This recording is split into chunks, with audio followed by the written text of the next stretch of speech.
Let me express the horror and grief so many Americans at the heinous assassination of Charlie Kirk have felt.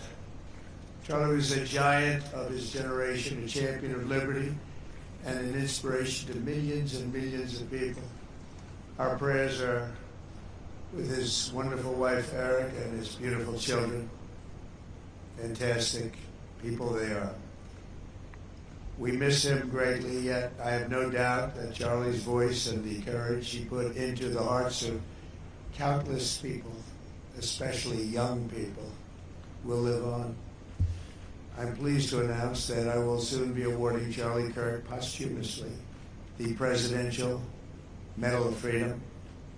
The date of the ceremony will be announced, and I can only guarantee you one thing, that we will have a very big crowd.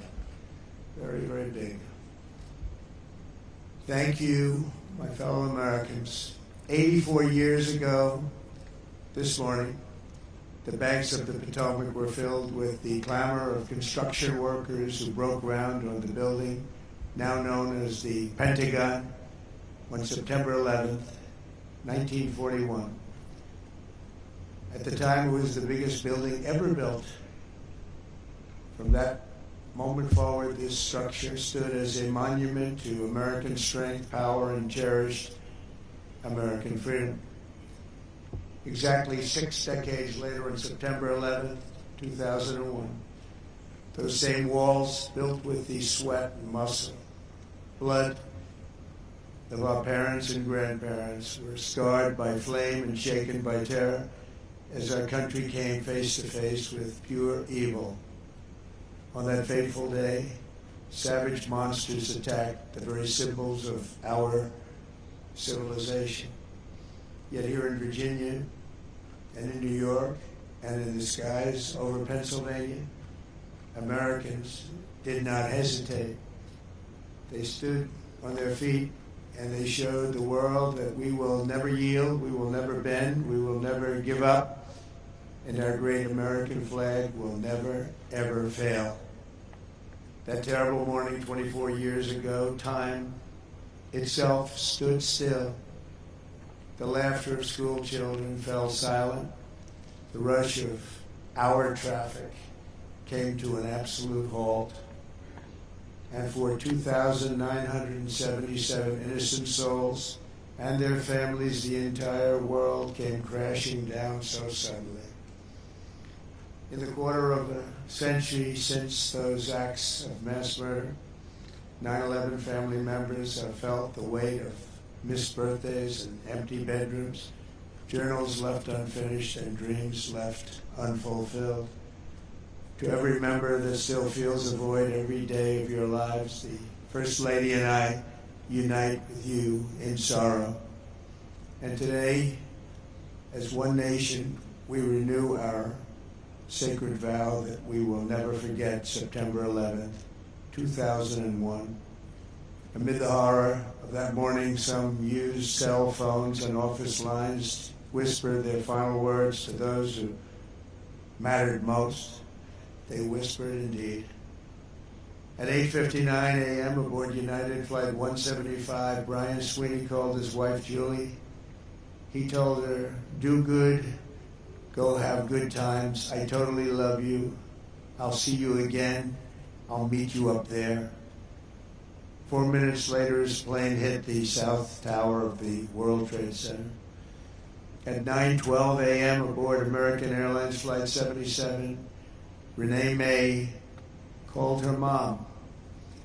Just the day before, Renee had learned that she was 7 weeks pregnant, but she never got the chance to share the news. She simply said, "I love you, Mom." 25 minutes later, Renee's plane struck the Pentagon. So violent, a strike it was. At 9:53 a.m. aboard United Flight 93, Elizabeth Wayneo called her stepmom. They're getting ready to break into the cockpit. What do?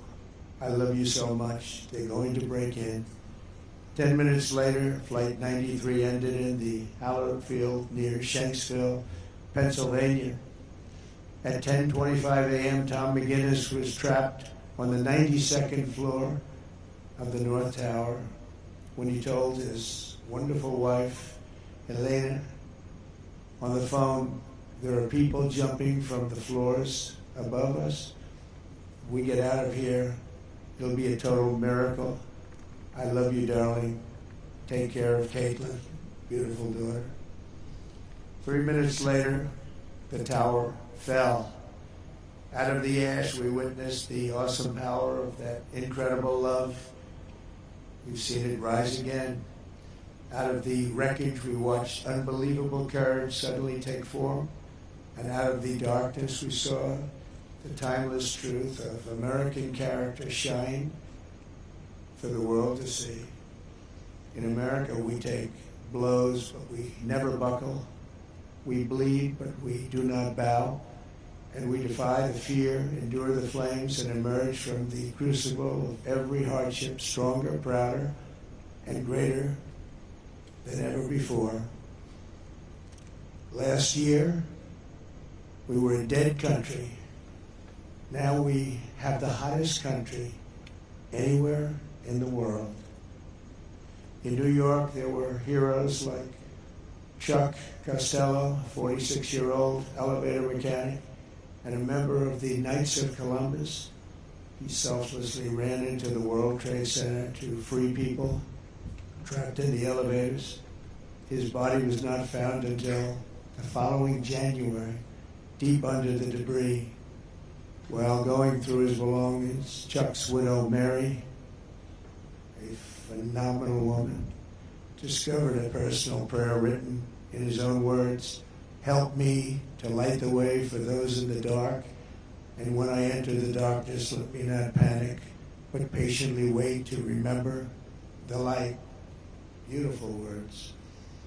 When the time came, Chuck ran boldly into the darkness of hell on earth, and now he shines in the light of heaven above. We remember him this morning. That day we learned that the American heroic spirit was all around us. We saw it in the police officers, the great firefighters, the service members here at the Pentagon, and in the hearts of every American who answered history's call. One such hero was Army Sergeant First Class Steve Workman, who was on the edge of the impact zone when this incredible Pentagon was hit. He was right there.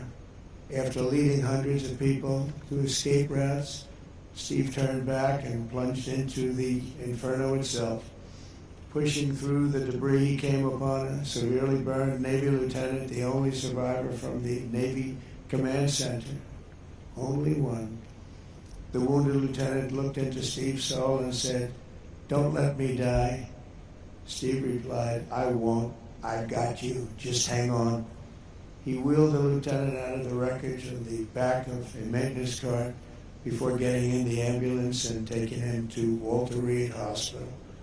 That man Steve saved, Lieutenant Kevin Schaefer, went on to join the elite team of CIA operatives who located Osama bin Laden. Steve, you're an American hero. We appreciate it. We appreciate what you've gone through. Please stand. Please stand.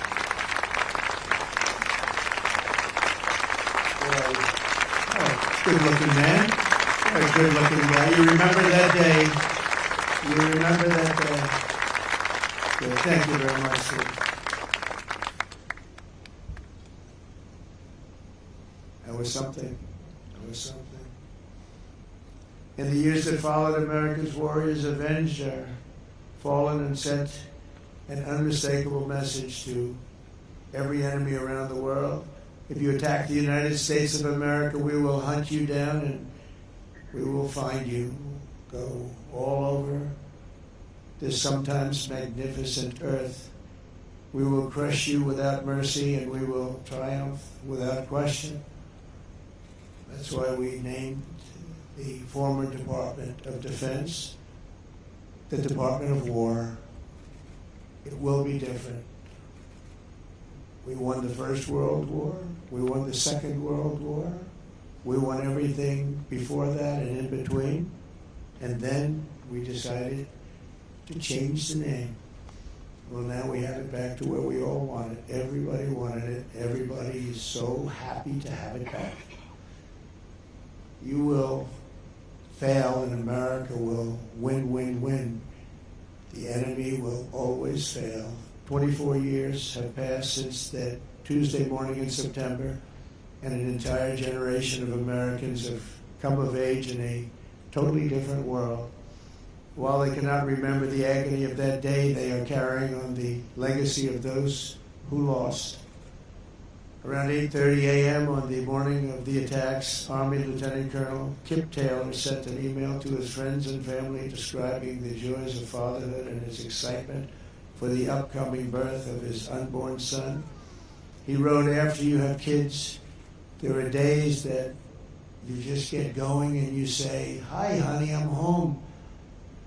What we do until that moment pales in comparison, but just that little statement, 'Hi, honey,' so American, so beautiful." But that's really the point of it all, isn't it? An hour after he sent that email, Flight 77 flew into Colonel Taylor's Pentagon office and claimed the life of a very proud father and true patriot. 6 weeks later, on October 25th, 2001, Colonel Taylor's son, Luke, was born.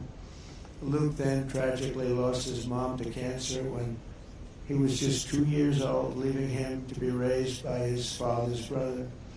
As a young boy, Luke asked his uncle about the folded flag on the bookshelf, and when he learned about his dad's decades of devotion to the Army and the horrors of September 11th, that's when he learned. Luke carried that memory with him and joined the ROTC as a college freshman. He graduated just last year, and I'm pleased to say he is with us today as a second lieutenant and doing very well. He's rising quickly in the infantry, preparing for Army Ranger School.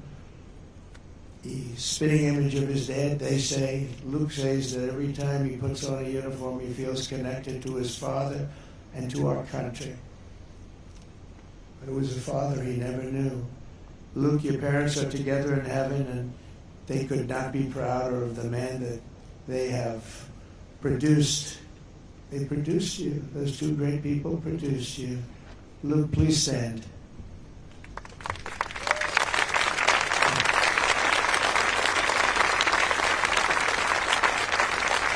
Thank you. You look good, Luke. You look good. They're looking down on you. They're very proud. This morning we recall the light of America's best and bravest and the love that they showed in their final moments. In their memory, we make a solemn pledge and a noble promise. We will honor always our great heroes. You are our heroes. There's a group of people that don't want to talk about our heroes, but we will always talk about our heroes. And that's the way our country is, and that's the way the people feel. We will defend the nation they served, the values they upheld, and the freedom for which they died. We will support our troops, we will protect our families, and we will preserve the American way of life for every future generation. We will build taller, grow stronger, fight harder, and soar higher. And together we will go forward as one people with one heart, one faith, one flag, and one glorious destiny under Almighty God. May God bless the memories of those who died and the heroes who fought and the soldiers who still stand watch. May God bless the United States of America. Thank you very much. Thank you.